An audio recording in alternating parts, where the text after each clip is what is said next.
What if your best health didn't come from that 1 hour workout or that 30-minute walk, but instead came from the other 23 hours in the day? When entrepreneurs prioritize their business over their health, i.e. they sacrifice their health to build a business, 76% reported decreased performance. Yet, the research shows that by treating yourself as what we call in this episode a business athlete can increase your productivity by 3 times. So what if your physical vitality was the missing piece in your business growth? Welcome back to the Mind of George Show. This is the show for entrepreneurs who know that scaling their business is not just about strategies and tactics.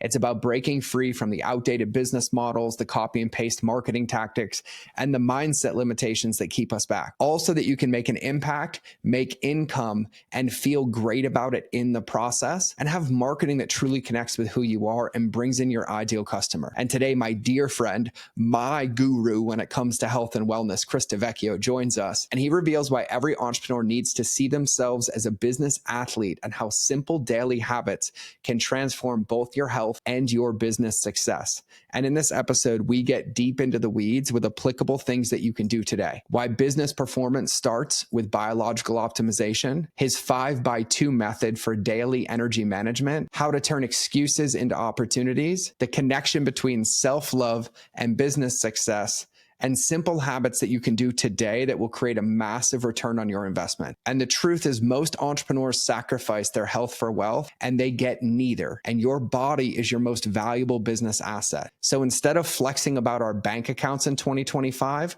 let's start flexing about our blood work so that we can keep doing this far beyond when most people think is capable. So without further ado, let's just get into the meat and let Chris drop all the magic. Here's the episode. All right, everybody, welcome back to another episode of the Mind of George Show. Today we have a special guest. Not only is he better looking, he's also in better shape. He's also got a couple years on me, but looks about 10 years younger. And he's a dear brother. He's somebody that I love, I admire, I respect. And I take copious amounts of notes listening when he shares. And he is, I don't even want to put a label on him, but I'd say like he's the Yoda of helping you blend your life with your career while never sacrificing your health and making sure that you always thrive in being able to live a long life, be functional, be mobile. And he's made headlines, Good Morning America, New York Post, Men's Health. He's been a part of the largest weight loss prop bet, which we might get into, but he is the king of helping you find and create a system that works for you and realizing that the 1 hour a day you work out is great, but it's what you do and how you live and how you see yourself in the other 23 hours a day that tends to have the biggest difference. And we fall into this bucket of saying like, oh, I'm so disciplined. And he would submit, it might be more important to love yourself more in that process so that you choose better consistently to be able to get to where you are. So without further ado, I'd like to welcome my friend Chris DiVecchio to the show. Chris, welcome to the show, my friend. Thank you. Thank you so much. That was a more than generous intro. To be I love compared to it. Yoda, Bro, of course. those are big shoes to fill. Well, technically little shoes. Little shoes. Yeah, true. And actually, I don't even think Yoda wears shoes. So yeah, That's even better. So there we go. Like no shoes, and he's like 1'6". yeah, So yeah, I think we have it handled because you're way taller and you got inches on me too. I missed that part. yeah. I love it, my friend. I love it. So, you and I were talking about the show and I love this thing. I was like, what are you lit up about right now? And you're like, you know what? I think entrepreneurs really need to understand that in order to succeed, they need to see themselves as a business athlete. Yeah, And yeah. this is something I've talked about a ton, but this is something where you coach primarily entrepreneurs, CEOs, business owners. You and I co-coach a client we both love, and I watch you help entrepreneurs at every level be able to kind of thrive. And I would love for you to unpack like this whole concept of like every entrepreneur, no matter what level of business you're at, seeing themselves as this, business athlete. Sure. Yeah. No, I think it's really important. How we see ourselves obviously drives our actions that we take. And I played Division I college hockey. I was an athlete my whole life growing up. But when it got to a point where I had sort of made the decision, or maybe the decision was made for me because I just wasn't quite good enough to get to the pros or like take it beyond college. Athletics had sort of fallen away for me, and so I saw myself pouring into other aspects of life, and entrepreneurship was one of those things. And I'd say early on, I wasn't really seeing it the way I'm seeing it now. But certainly as I got older and the stakes got higher, the risks that I was taking were bigger. Some of the expectation and demands of like the day-to-day grind and the hustle and all was just a lot more, the daily stresses. And it just sort of became apparent to me that like this is really no different than how professional athletes approach their sport and their game. And everything we do, from how we eat, how we sleep, how we exercise, supplementation, stress management, time management, organization, putting together playbooks, all of that is commensurate with how we show up as a business athlete, no different than how you show up as an athlete in a sport, because it will certainly directly impact your performance in your business.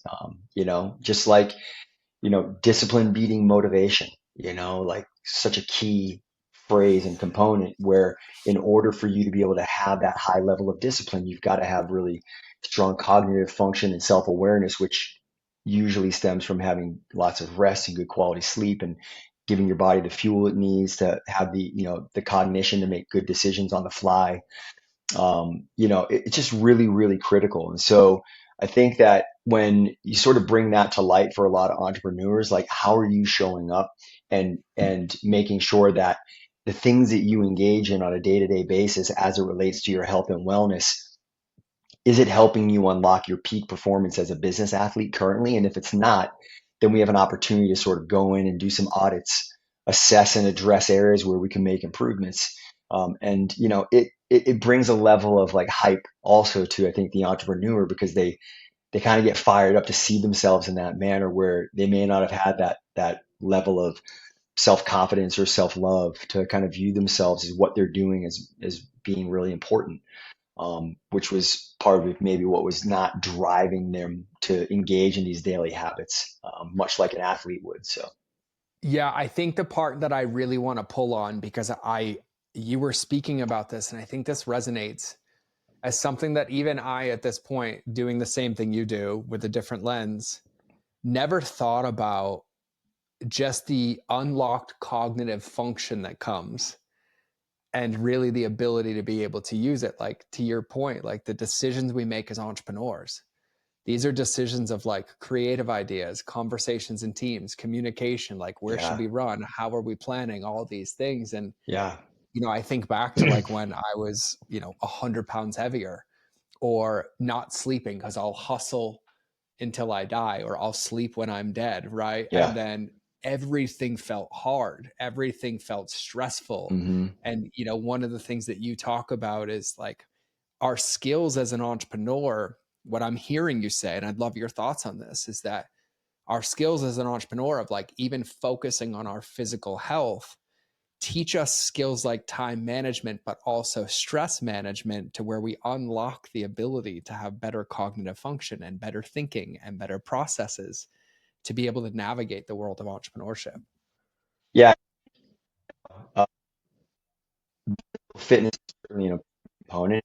I think the mental fitness is really more so.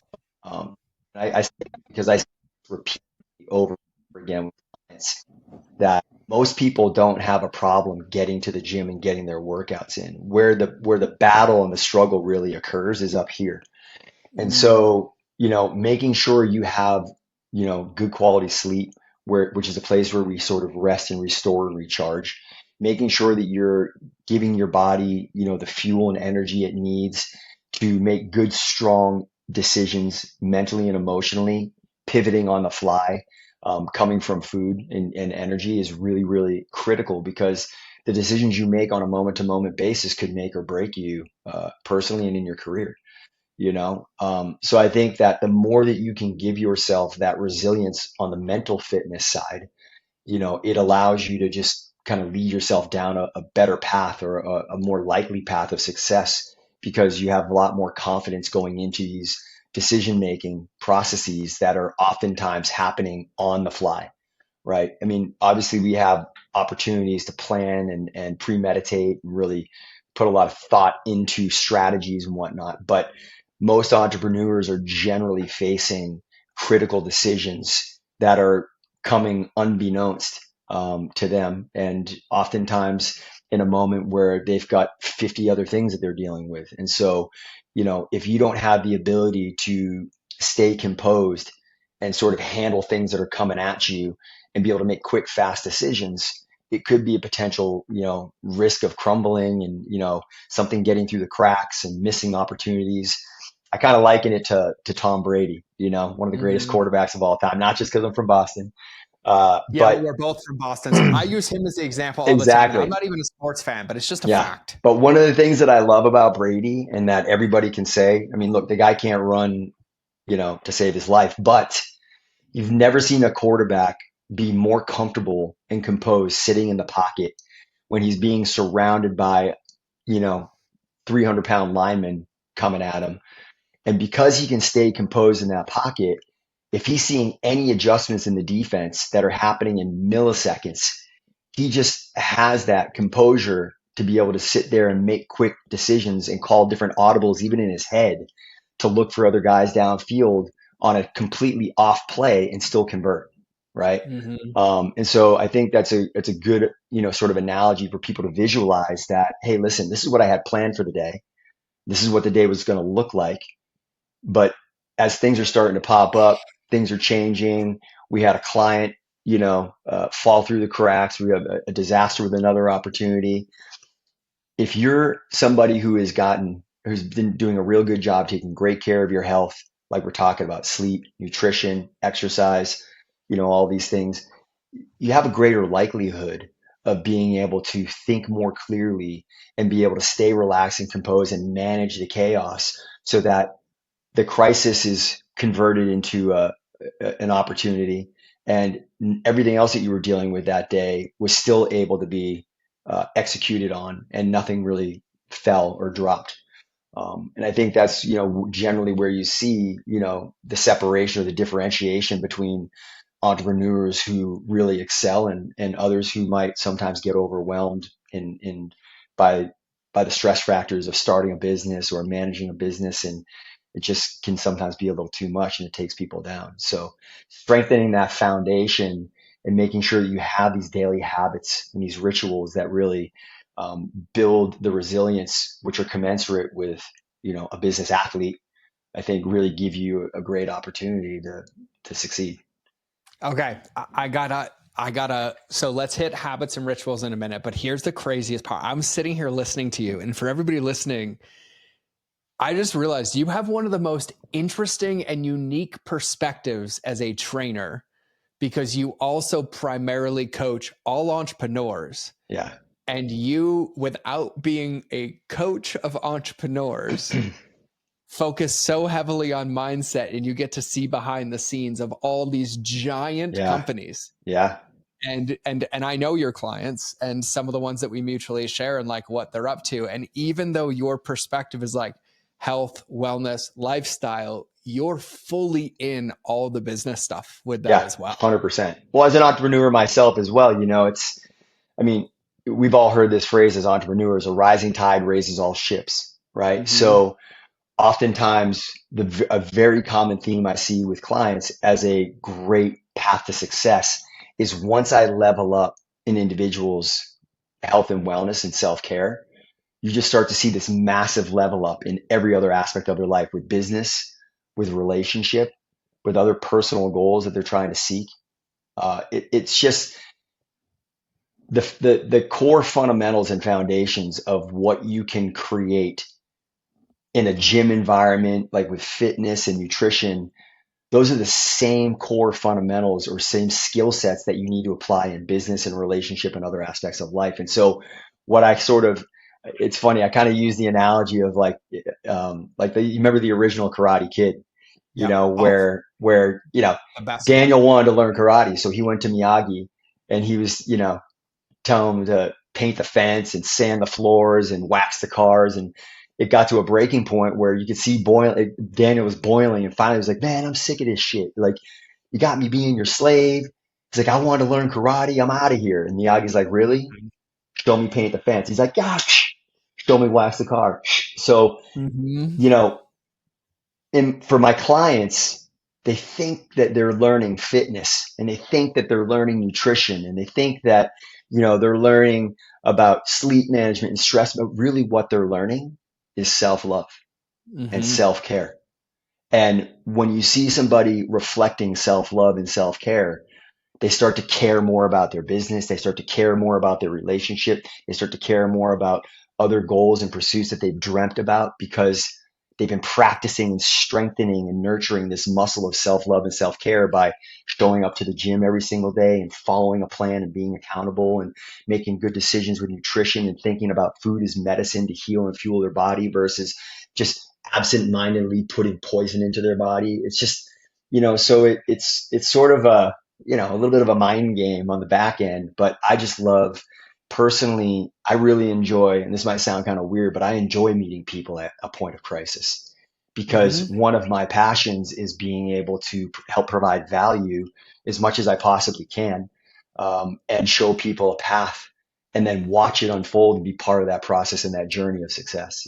This is why we're friends, because like I don't describe it as eloquently as you do. And I was like, hey, I'll jump in your mud puddle with you. I love it in there. Yeah. Like Yeah. I don't know. Maybe it's us being from Boston or doing whatever. I was like, I just Yeah. grew up in the mud, so like we might as well get muddy. I love that. I also love, there's so many areas that we can go, but like even just kudos to you for how eloquently you describe the importance of your perspective and how you're basically how you do one thing is how you do everything, and what you do behind the scenes is going to permeate out or trickle out Yeah. into every other area. And even for you, like we have two jacked tattooed white men talking about self-love. Okay, so like welcome to 2025, here we are. Right. Yeah. But I also think that it's really easy when you hear that term self-love to be like, oh, I stand in the mirror and I make my affirmations. 1000% do it. Like look in that mirror and be proud of yourself. But I look at self-love as like I care and love enough about myself Yeah. to give my future version a better situation than I'm currently in. Yeah. Right? Like Yeah. I'm going to choose to eat this way because I'm going to thank myself in the future when I look back, and I'm going to choose to get up at 4:30 and go to the gym because I'm going to remember this and be like, oh, I'm so glad I chose that. So like the definition of self-love is active pursuit of your potential. Yeah. That's how Absolutely. I see it. And I love you talking about it, because even you talking about crisis, like when we think about these breaking points in our life, I've had them where I like, one day at 5'7" stood on the scale and I'm like, am I going to pretend to know I wasn't 270 pounds? Like I didn't see this and I'm wearing triple XL hoodies, right? I Yeah. don't know why that day became the day, but that was the number. That was the number I saw where I'm like, I'm done. I can't ever do this again, right? 269 was fine. 265 was fine. But that Unbelievable, man. 270 was like the catalytic point. Or you're pushing so hard in the business, which is something you see. You're pushing so hard in the business and all of a sudden your body shuts down, right? You get the flu, you get strep, you end up with adrenal fatigue, you have a team member that lives. Like Yeah. there's this, and sorry if anybody can hear coughing. My little one is homesick again, and he is just in here with me. So, like, welcome to the family. We podcast with sick kids, and Chris gets it and knows Keep my it son. real. So here we go. It's about as real as it comes. I think about these moments to where, like even the things that you help people do is like crisis moments. Like me standing on the scale at 270 pounds was a crisis moment, but really what it was like a wake up moment. It was a, hey, you don't want this anymore, Yeah. right? Like there is something that doesn't feel in alignment here. Sure. And, even, some of it where people listening, where you were talking about, you see entrepreneurs are like, oh my God, like I lost that client. And all of a sudden that one situation makes us throw our habits and behaviors in the trash and we become reactive to them. And I think that that's another moment where we're like, oh, I guess I wasn't as solid as I thought down here, because if Hmm. that happened, then I lose. Or, oh, that one meal where I had pizza at my kid's birthday party, which by the way was like 3 weeks ago. And I didn't just eat the pizza. I ate the cheese, the crudité, the chocolate cake, the pizza, and probably knocked down 10,000 calories. But then the next day I was like, God, that was so good. I'm just going to have to work this off for a couple of weeks and fall back in. But it wasn't like, oh, let me spiral down. I was like, that tasted yummy. I'd do it again. I think really to point, and you said this earlier, is these habits and rituals Mm, of like, not only are they intentional, and I would love your thoughts on this, intentional of like, oh, I'm doing this because I'm going to have this result or because I love myself, but also they kind of create like protective bumpers to keep us in process and to keep us in progress when those things happen. yeah. Yeah. Right. I mean, and I think, well, and I think my perspective, just to kind of backtrack a little bit, sort of like how my journey into health and fitness even began, Yeah. I was exposed early on at a young age to some crises that I think really drove my passion for health and wellness. And I think some people sort of who've known me for a long time, and even like clients who come on board into the program, they sort of have this assumption like, well, you've been doing this for 30 years, like that's why it's easy for you. Well, that's really not the truth. The reason why this this process of staying on this pattern and this path for so long is easy for me is because at 16 years old, I was misdiagnosed with childhood leukemia. Like, and fortunately, it was only Mm-hmm. for a few days. Like, some doctors misread some blood work. But at 16 years old, I was facing mortality. And that's not common for a 16-year-old kid to think about that. But it was enough to scare the life out of me to where I was like, I'm not dying at 16. Like, I have a whole life to live. So that really put me on this path to like, I got to take control of my health. I got to take control of my life. Like, I started to build distrust for the medical system. Like, it was like, I'm taking control of this. So that was probably the first moment. The second sort of impactful moment was, like I said, I played Division I college hockey, and like that was an important thing for me. I wasn't sure like what I was going to do with my hockey career, but I had dreams and visions of maybe going pro, so I took it very seriously. After my freshman year of college, my coach came to me and said, "Hey, listen, if you want to play next year, you got to put on some size." And he's like, otherwise you're not playing. So that was a threat to the thing that I've been doing since I was 5 years old. And like the only thing I was really I was in college to learn for education. I was there to play hockey. You know what I mean? Like, I didn't care. I was there to play hockey. That's all I cared about. And if you're telling me I can't play hockey, life is over for me. Yeah. Yeah. So 16 and sort of 18, 19, like I'm faced with these two sort of like I call them mortality moments. And those that fear was enough to really drive my passion and my hunger to start thinking about like what's possible. Like, I could lose my life. I could lose my hockey career. And those thoughts never escaped me, even to like 48 years old. Like, my fear of death, knowing that it's possible that I could get sick and die at my own demise, at my own expense, of my own decisions. That's a real thing.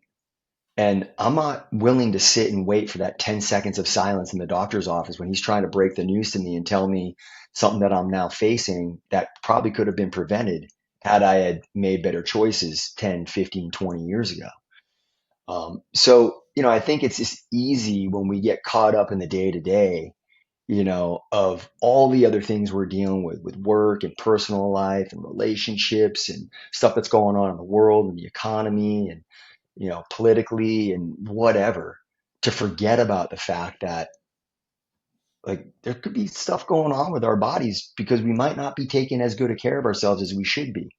And to the point that you made is that we become very reactive. And Mm-hmm. so really when I meet people at a point of crisis, my first initiative is to try to understand exactly where they're at and get them into a place of being proactive and starting to think about what this really means to them. Because a low level stake, like getting abs, creates a lot of pressure. A high level stake creates purpose. And a high level stake is, I've got kids. What would happen if I wasn't here to be able to watch my kids grow and raise them and help transition them into adulthood and become amazing citizens of this world. And like, because something that I've done in terms of neglecting my health and self care, it's just getting people to start thinking with that level of a high stake to create this purpose. It changes the reasoning for why you go to the gym. It changes the reasoning for why you say no to the pizza 7 days a week and instead choose to meal prep the majority of your foods and make better, healthier choices. And why you choose to prioritize sleep and stress management and all these other aspects of your life, because your purpose is much bigger. It's not about getting abs. Now, the beauty of it is that if you chase it with high level stakes, the low level stakes show up automatically. So that's sort of the cherry on top, if you will. Can you unpack that for everybody? I love that line.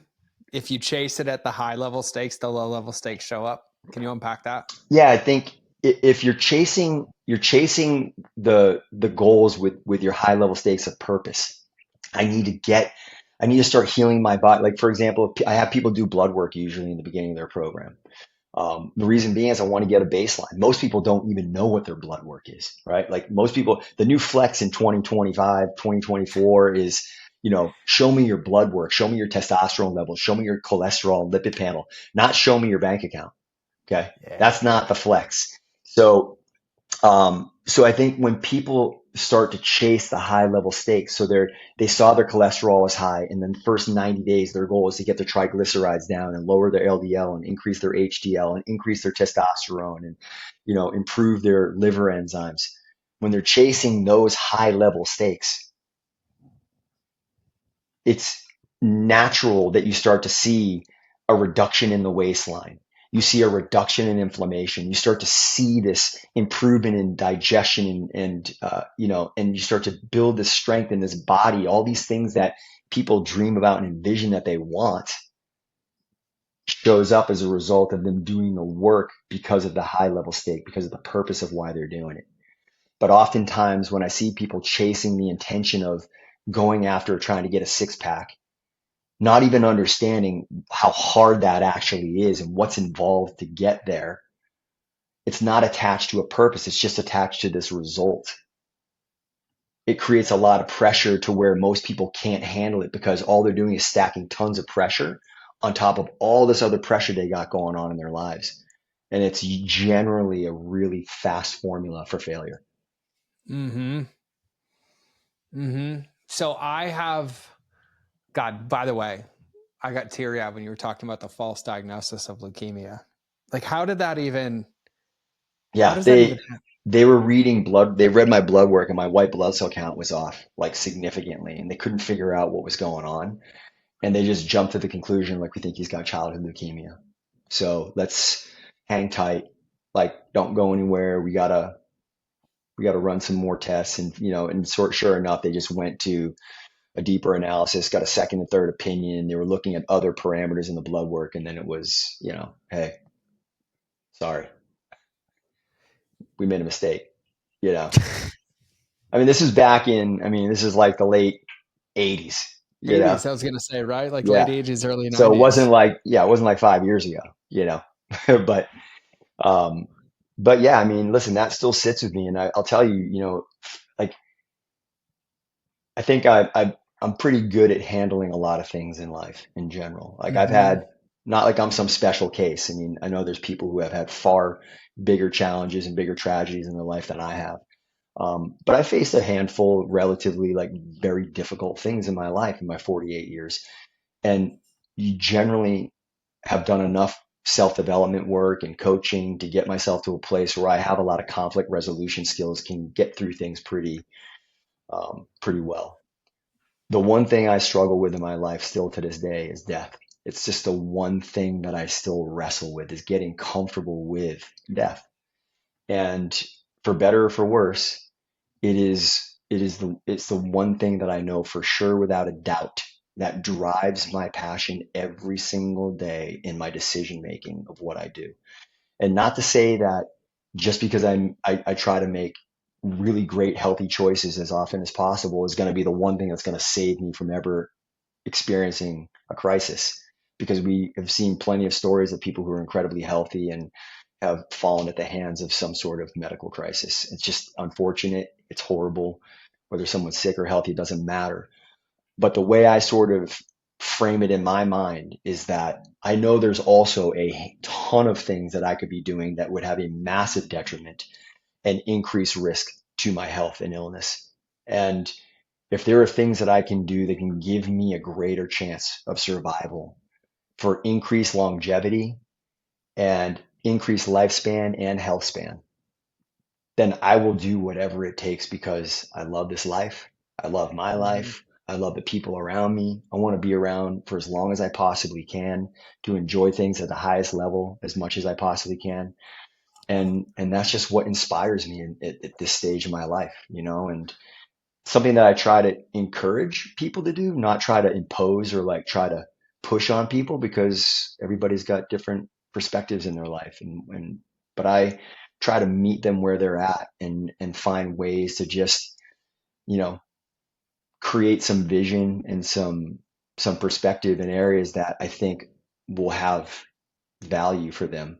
And if they get to that point where it just, there's this massive handoff where they just take the baton and start running with it, and you see them just elevate in all aspects of their life. It's just such a great moment. But I think that's really sort of where I try to go and getting people to start thinking a little bit more proactively. Like trying to bring it back around was that like that whole reactive proactive. I think if people can in a positive way use the vision of like potential mortality and like knowing that they actually do have empowerment and control over some aspects that can give them a greater chance of better quality health span, lifespan, let's take some action on those things. And by the way, they're not as difficult to do as some people might think. They're just easy. There's some things you can do that are just easy passive tools that you can layer into your day to day that have a massive ROI in terms of how you look, feel, and function on a day to Yeah. day basis, on an annual basis. You I'm know? going to ask you about those in a minute, but I keep feeling this tug on my heart to ask you about excuses Yeah. because you are such a high performance man and we're friends and I feel just even in our friendship, I get a text from you and I feel the bar and I'm like, oh, Chris on the other line, right? Like I got levels to this thing. I'll be at the gym at 4:30, right? I'm probably back at the gym and you're like, how are you doing? I'm like 3 weeks in a row, 4:30. I'm back there. I have to beat all the 55-year-olds at the swimming pool. So I like Yeah. beat them to the door so I can like be first in the gym, right?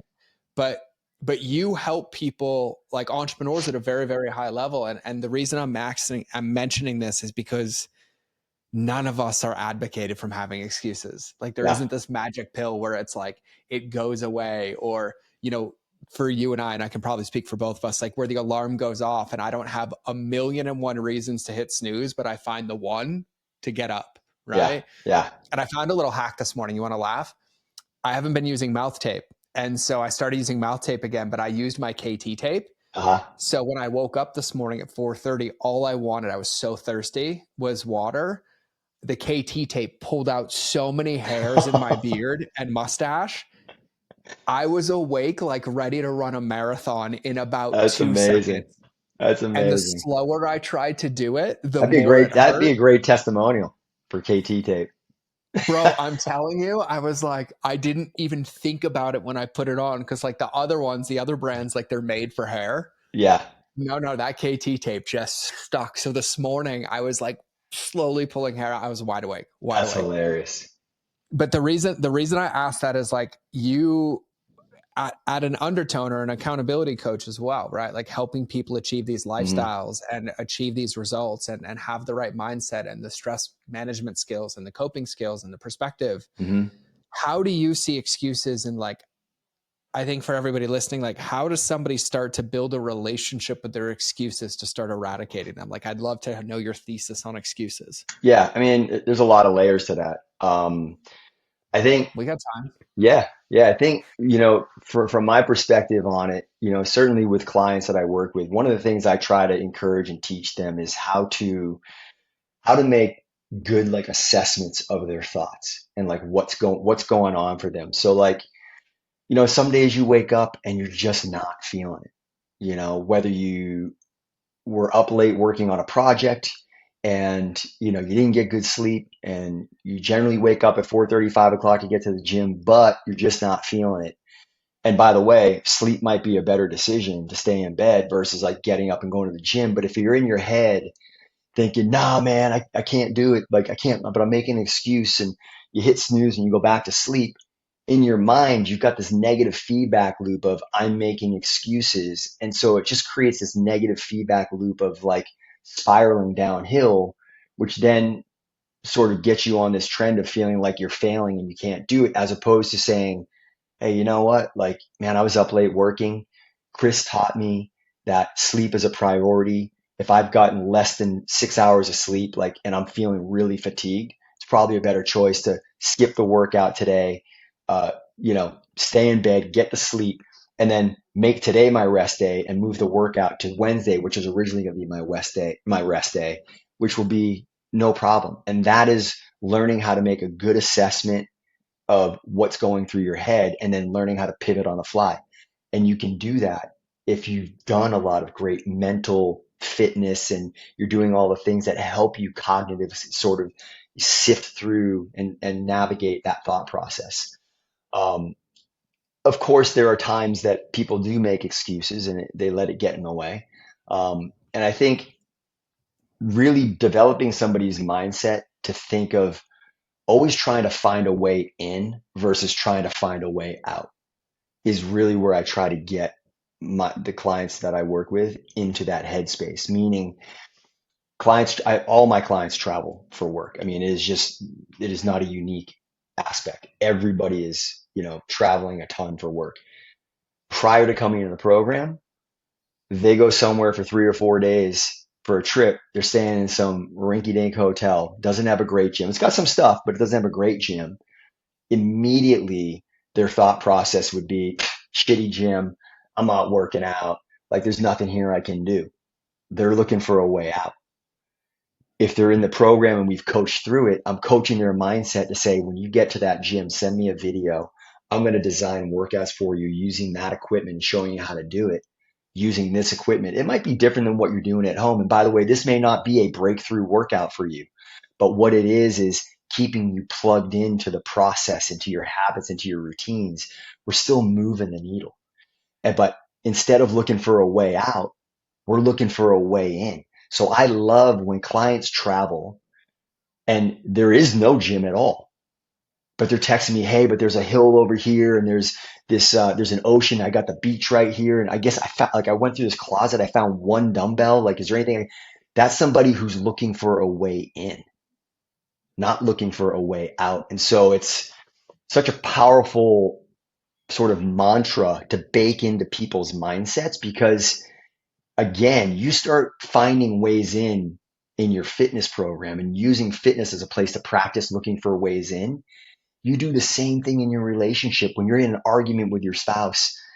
Instead of like looking for a way to exit the relationship, you're looking for a way to let's fix this. You know. So to me, excuses is really like just lack of, I guess, sort of training and education on how to just shift the framework of how you look at excuses. Because, like I said, there's three different ways of looking at it. I think it's sometimes you're making excuses. It is what it is. Other times it's an excuse, but it's a justifiable excuse, and you're making a different decision. You're learning how to pivot and make a better choice. And all you're doing is just kind of moving the pieces around. You're not actually bailing on something. You're just moving things around so it's ordered a little differently in your day, in your week, in your month, whatever. And then other times it's, hey, there's plenty of opportunity for excuses, but my mindset is so conditioned that instead of looking for ways out, I'm looking for ways in. And I will figure out a solution here. I love that. I actually love your framework on how you broke those three down, and even the point of, like, to your previous point of like building a relationship with our thoughts, but also like our bodies. Like, right, self-love is also knowing your body at the deepest level. 100%. Like, I'll give you an example. Last Friday, I'd like been 10 days consistent during the week, 4:30, 4:30, 4:30, 4:30, 4:30. I woke up Friday morning and my alarm went off and I was like, not today. And I was like, Yeah. and it was like my head was ready to go. And then my body was like, and Yeah. I was like back to sleep. I slept for like 2.5 more But hours did you because the feel little guilt? one Did you was feel still. guilty about that, or did you feel good about making that decision? I didn't feel guilty about it. The old version of me, Yeah. 1,000%. But I was like, no, Right. no, like I could feel like my gas tank. I'm like, there's nothing good on the other side of this for Right. me. And that's the important component to that choice that you made, was that because you didn't feel, you knew that you were making a smart choice, you removed the label of like, this is an excuse. This is actually a choice that I'm making. Yeah. And it's a good choice that I'm making. And it turns into a good one too, because I think it carried on. I'd been pushing so hard, but waking up without an alarm clock. Because then Friday night, I slept 12 and a half hours. I do not think I have slept that long in like what, he's 8 now. So what, That's a 8.5 years gift. ago? Yeah, Eight and a that's a half gift. years ago. Um, but it was interesting too, because then I was like, hey, I'm just going to rest today. I haven't taken a rest day in like 6 days. And then he ended up playing with a friend or something. And I was like, you know what? I'm just going to go for a walk. And I ended up doing Yeah, some active cardio and, amazing.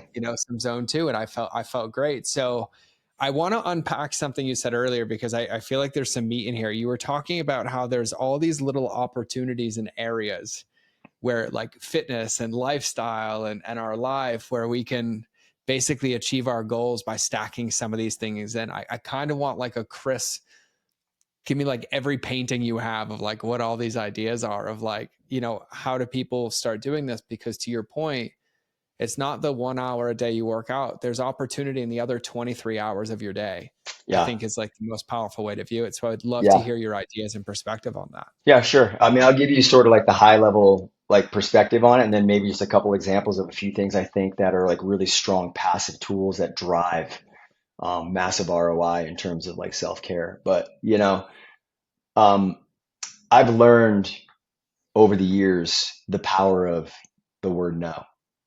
Mm. Um, you know, and so and why that's such a positive thing for me is because I, like many other entrepreneurs and just people in general in life, not just entrepreneurs, but people are busy. And one of the ways that I've been able to get my self-care into a cadence that feels really good for my body and good for my mind is learning how to not overpack my plate. And so that means at times I have to say no to things.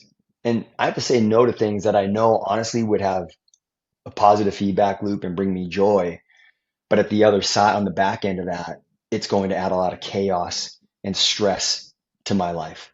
And so learning how to really take control of my schedule and take control of knowing what my thresholds and capacity are and knowing and being comfortable with saying no to certain things, which at some points can come with like disappointment, right? Like why somebody might not say no as often is because FOMO, they don't want to miss out on something.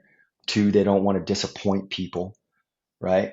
Um, Three, they wrestle with like not getting that immediate gratification or that delayed gratification, right? So I think for me personally, I've just gotten really good at just understanding the landscape of my life and understanding how and when my body and my mind feel the best. And when it feels the best is when I have the chaos is managed. And knowing how to manage that chaos for me is not overpacking my schedule, not overpacking social activities and events, knowing, what business opportunities to say yes and no to. Those are just things that have become really, really important skill sets for me. And so on a general sense, my days really sort of flow versus feeling like I'm running and racing from thing to thing and just like missing stuff and cramming things in and just feeling overwhelmed and feeling like there's no time for me. I make sure there is time for me and I don't feel guilty about it because I have the space because I haven't packed myself with too much to do. And so I figured out what that threshold is what do I need to be happy and successful? What do I need to feel uh, controlled and composed and feel like I've got time to do all the things that are important to me on a day to day basis? And look, of course, there's going to be some days where there's exceptions to the rule and it's just like too many things are happening and they're all important. But the difference is that when those days happen, which are few and far between, because I've got so much composure and I'm not burning the candle at both ends every single day, I've got bandwidth and capacity to handle those high stress days and those jam packed days at a way that doesn't tap me out. Mm.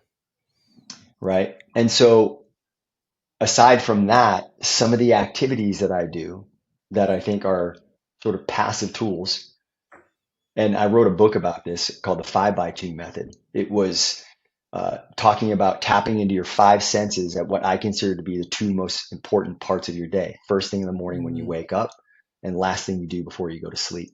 mm, And why that's such an important concept is because number one, they're all free. It requires no financial investment. And these are all things that we generally do already, all of us, on a daily basis, but we're not being conscious enough of the things that we're doing to allow it to have an impact on us at a capacity that it could, where it could shift us from feeling down and overwhelmed to feeling sort of light and positive and free. So a good example of that would be when I wake up in the morning and I put on my slippers, like just the feeling, connecting to the feeling of like the touch of my slippers on my feet. It's just like it covers that touch sense. And then I go downstairs and I make my coffee. And I'm actually, instead of just making the coffee and just going into the first sip, I'm allowing the aroma and the smell to hit me. And then I sit down and start reading a few pages of a book or tapping into a daily quotes, mantra. So now I'm reading something visually. And then I'm popping on a podcast or I'm listening to some light ambient music, some 528 hertz frequencies, things that like can passively just shift my energy field.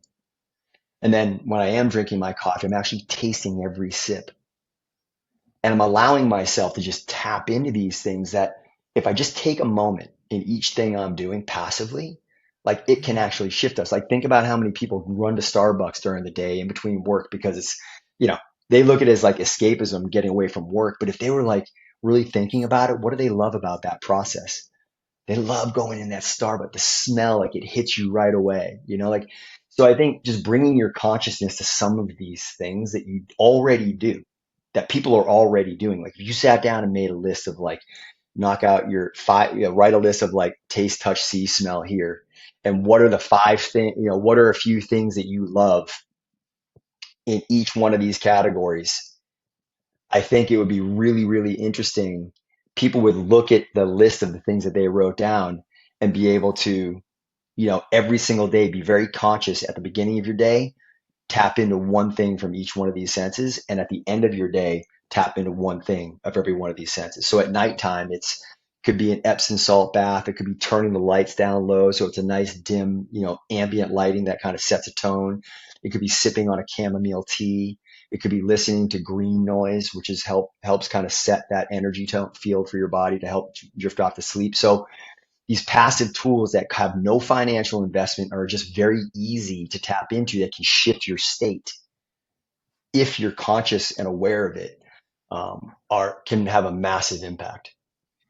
Yeah, I love the perspective of like using the senses too. It's such a power, like it's built into us, right? And it's a powerful invitation to Yeah. just Like be literally completely everybody's present. doing this already every day. They're just not aware of why they're doing it. And like, they're not thinking about how it's actually impacting them. They're just doing it, even though it subconsciously is impacting them.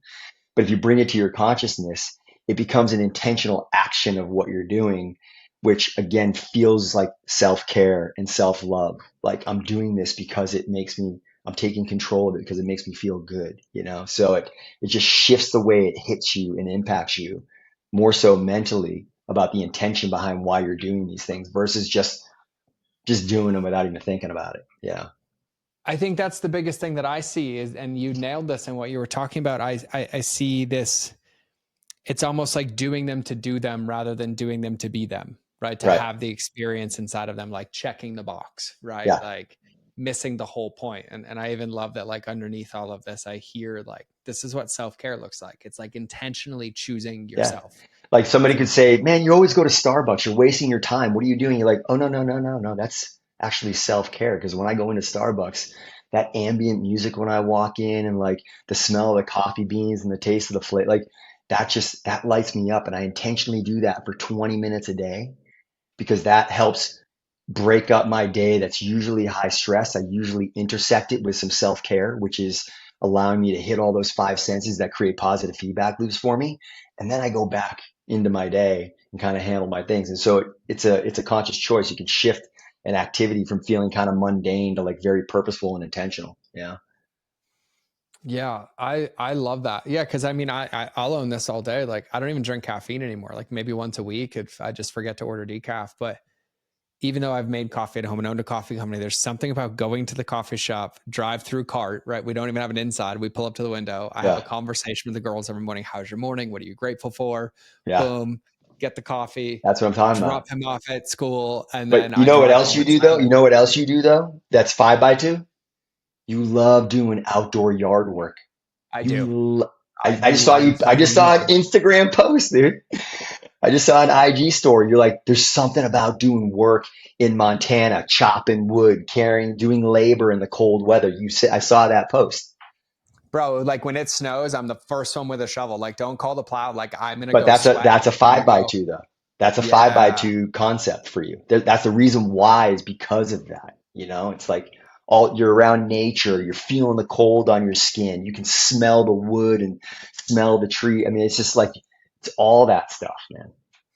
Yeah, it's the most presence and empowering place that I am in. It's like it how to turn off the world, right? You know this as an entrepreneur, right? Like social media is still there, Yeah. emails are still there, podcasts is still there, fires are here in everybody's business, clients galore. And I'm like, when I put an axe through a piece of wood, the only thing I feel is that wood split and then I stack it next to the house. And I'm like, I am so present. I love Yeah. that 5x2 call out.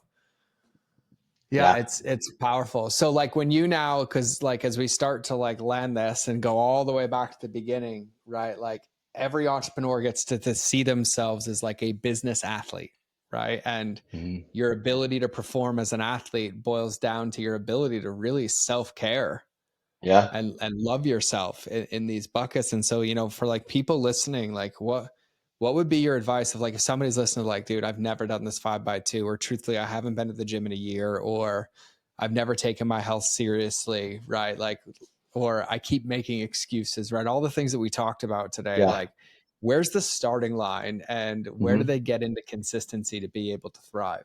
Yeah. I think what's great is that for people to really lock into this concept that we're talking about, they just need a little bit of evidence, right? Mm, So when you feel and see something, like you can't unfeel and unsee that. And so starting small is the easiest thing you can do. And it really doesn't take much of a shift to create a massive change. Think about, you know, being on a plane or, flying a plane or driving a ship. A small 2-degree shift in the wheel seems like nothing, but over the course of an hour, 24 hours, it can set you on a completely different trajectory, right? So it's a small, slow shift and change. And so I think when we talk about health and wellness in a broad sense, it can really feel overwhelming. I mean, all the things we talked about today, it's like, oh my, I got to do all that to feel good. Well, no, not necessarily. Maybe you just say to yourself, tomorrow, I'm going to get to bed early. I'm going to prioritize getting 8 hours of sleep. And I'm going to do that for the next month. That's the only thing I'm going to change is make sure I get 8 hours of sleep every single night and just pay attention to see how that shifts and changes you. Or maybe you say, hey, I haven't been to the gym in a couple of years. I'm going to prioritize going to the gym 3 days this week. And I'm going to do that for the next month. And let me just see how 3 days a week for the next month changes my life. And I don't even care what you do in the gym. Just go to the gym for an hour, 3 days a week. Maybe it's, hey, listen, I've been eating fast food the entire time. I'm done eating fast food. For this month, I'm cutting out all fast food. I'll eat other stuff, but I'm not eating fast food. You don't have to learn how to become a Michelin star chef.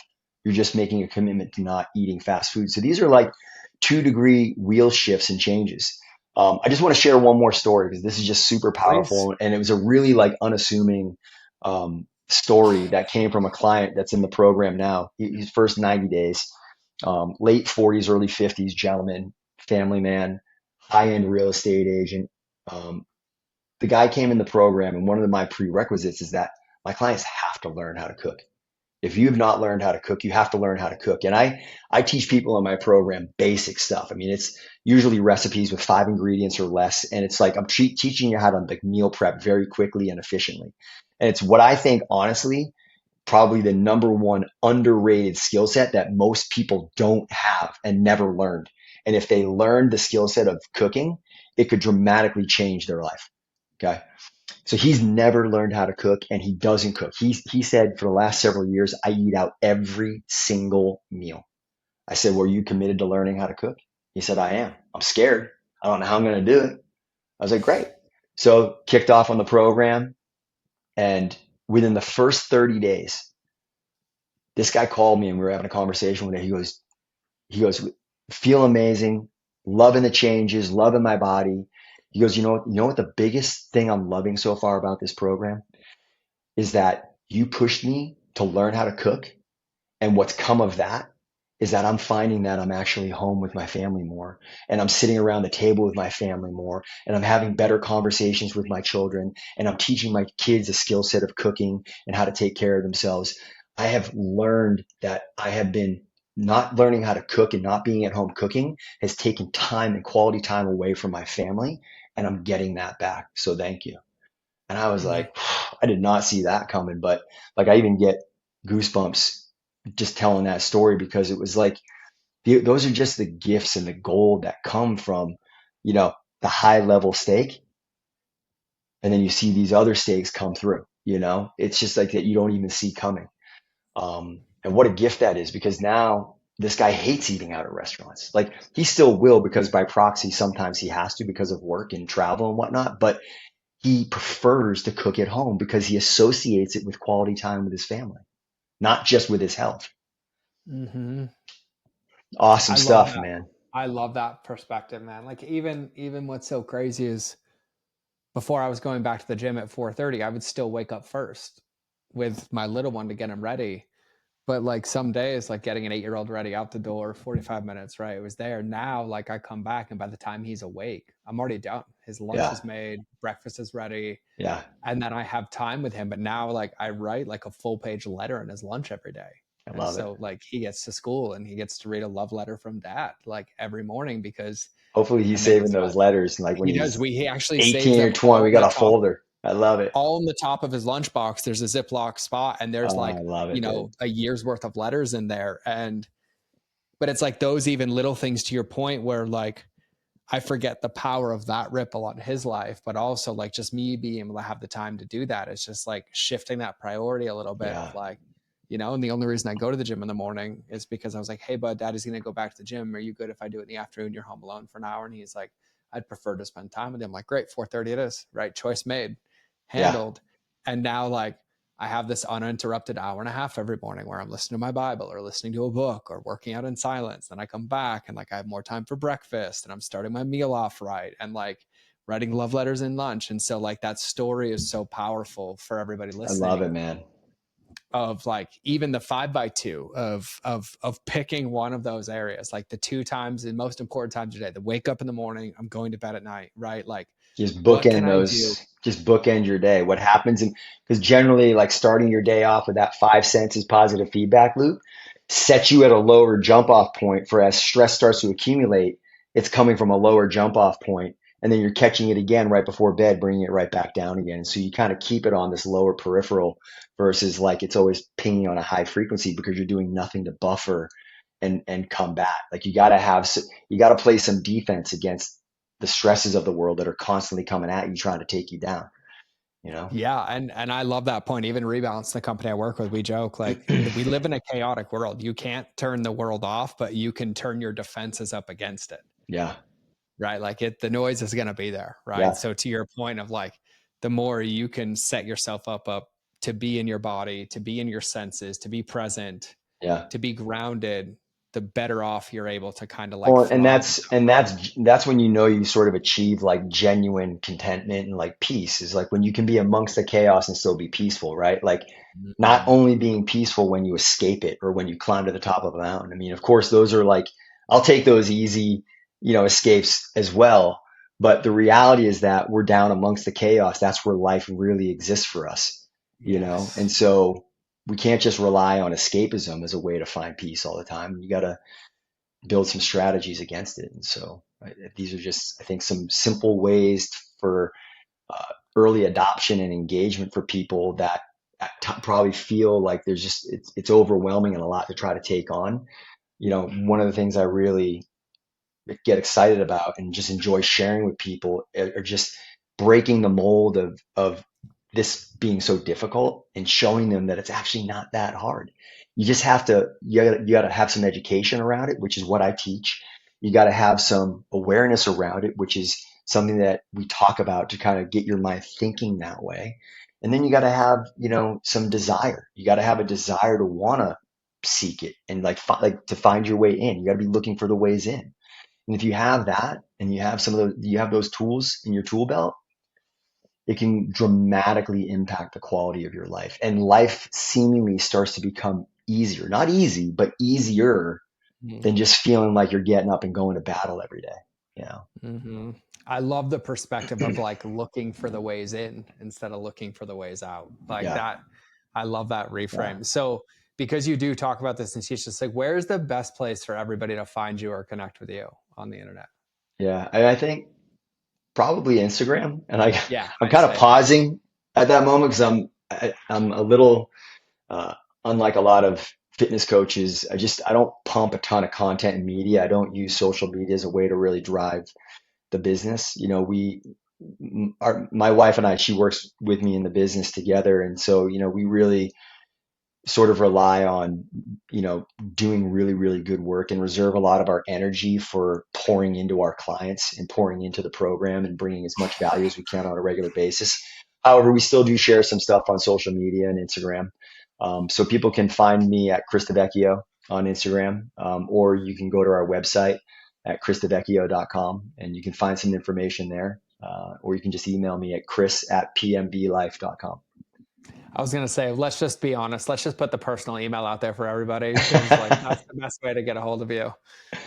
That's the best Yeah. way. And for everybody listening, I'll leave all those notes in the show links as well. Like one of the things that I love about Chris, like him and I talk quite frequently, is he spends every waking moment prioritizing himself, his wife, and his clients. And then if there is a little bit left, it goes on social. But other than that, like he's pouring in and then like lives this way and embodies this way and operates this way. And so like just your perspective is so valuable even for me to hear. And we talk a lot, but like to hear again and like the tweaks and for everybody listening, I think this is one of those things where you break it down and you make it so simple, and so the only thing that you're left with is choice, right? And you can either choose it or not choose it, but Great nobody way to can frame come that. choose it for you. Like nobody can come choose it for you. Like nobody can put that brick down, nobody can do that Yeah. 5x2, nobody can choose to walk or tell you what your desire is going to be, nobody can make you value your life to be worth more investing in it now so you don't lose it later, right? Only you have that ability, but you also in this moment have the ability to choose. Yeah. That's a And great I way to frame that. It makes me the visualization I had when you just framed that was picturing a client showing up at a hotel gym and walking in, there's only like one cable machine. yeah, And just thinking it's only them. They're just there by themselves. They walk into this gym, it's 10 o'clock at night in the middle of America. No hotels are like open anywhere else. And they're just sitting in this little rinky dink hotel gym and they know they have an opportunity to send me a quick video and say, hey, I'm going to be here for the next 3 days. Can you build me some workouts for the next 3 days using this cable machine? Are they going mm-hmm. to, they know the whole find your way in, find your way out, but they're left standing alone by themselves in this moment to make a choice. And sometimes people will choose not to do something with it. But what are you going to, but if you choose to do something with it, having that moment really sends a message to them about where they're at and how they're evolving and transforming. Yeah. Yeah, I love that. I love that, and I also love how you said earlier, right? Like we live in a world that almost confuses us to complicate this because they make more money off us being sick and tired. Yeah.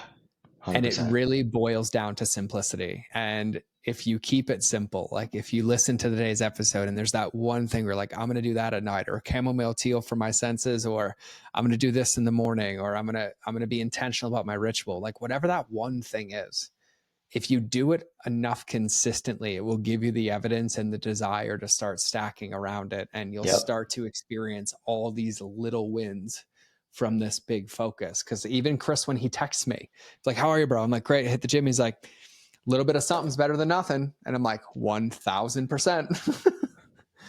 And so it's this powerful way to be. So I just have one final question before we wrap the show. Like, I just want you to imagine that everybody listening to the show forgot absolutely everything that we talked about, like nothing. And you have the ability in this moment to just tattoo any wisdom on their soul, a perspective shift, something to remember, or anything. What would your tattoo wisdom be?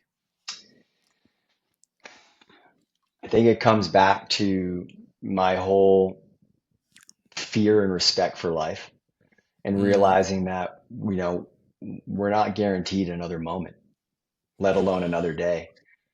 And I think we're only oftentimes reminded of our health, usually when we're sick or when we're faced around, crisis or controversy with people that we know who are sick or unhealthy.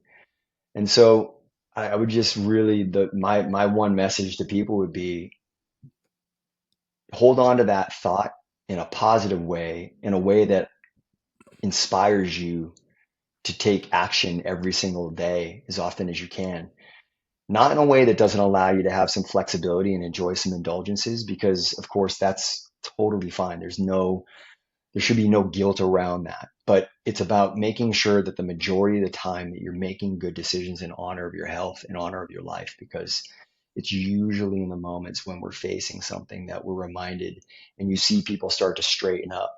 And my heart breaks for people who find themselves in positions that, looking back, could have been much different had they made a different choice. And I just don't ever want that for anyone, not people that I know or not people that I don't know. So if I had one statement, it would be just to really respect that and let that sort of just always live in the backdrop of your mind, and to allow it to influence you in a positive way in your decision making and your choices. I love that perspective, brother. I couldn't agree more at all. And I think for everybody listening, it's such a poignant reminder that your why really dictates where you focus your energy. And at the end of the day, the most important relationship you have is with yourself. Something I've said on this podcast for 600 episodes. It's like relationships beat algorithms, but remember the most important one is the one with yourself. And 100%, man. I think I joke to me like God's the visionary. So I'm like, Jesus, take the wheel. But I think for me, it's also grab that driver's wheel and like make it valuable, make it worth it. To Chris's point, we don't know what moment, we don't know when. I mean, there's some craziness that's happened in my life in the last 3 days by proxy that people are no longer here in the last 3 days that were here 2 days ago and 1 day ago. And like, it's like this. And I think that presence, and even to take that moment and take something like the 5x2 and like, God, this can bring presence to my moment. Like this can bring perspective to this choice. This can be a tool that I use to go from the rat race and the mundane into the intentionality of like, is this choice or decision I'm about to make going to bring me closer to being a business athlete, right? Is it going to bring me closer to being a better father or having more energy or better health or, working out? And I think it just boils down to those choices. And the ultimate choice is choosing yourself. Yeah. And choosing yourself from a place of self-love because you're worth it. And the more you do that, the more momentum stacks, the more flow you get into, and the better off you just start to accidentally make these choices. It's almost like they're being made for you because you're following that momentum. And so the way that you broke this down was just incredible, brother. So like, I just thank you so much for coming on the show, for sharing, for being a brother, for sharing your wisdom, for, being so open and transparent, for also just caring so much about people, for living the way that you do, for walking the walk the way that you do.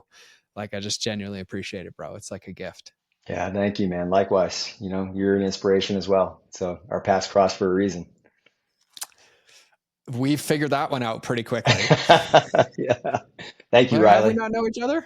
Thank you, Riley. Yeah. Yeah, right. Thank you, Riley. Love you, bro. I'll see him. I'll see him this weekend because I'm flying to Vancouver to see them. So I love it. I love it.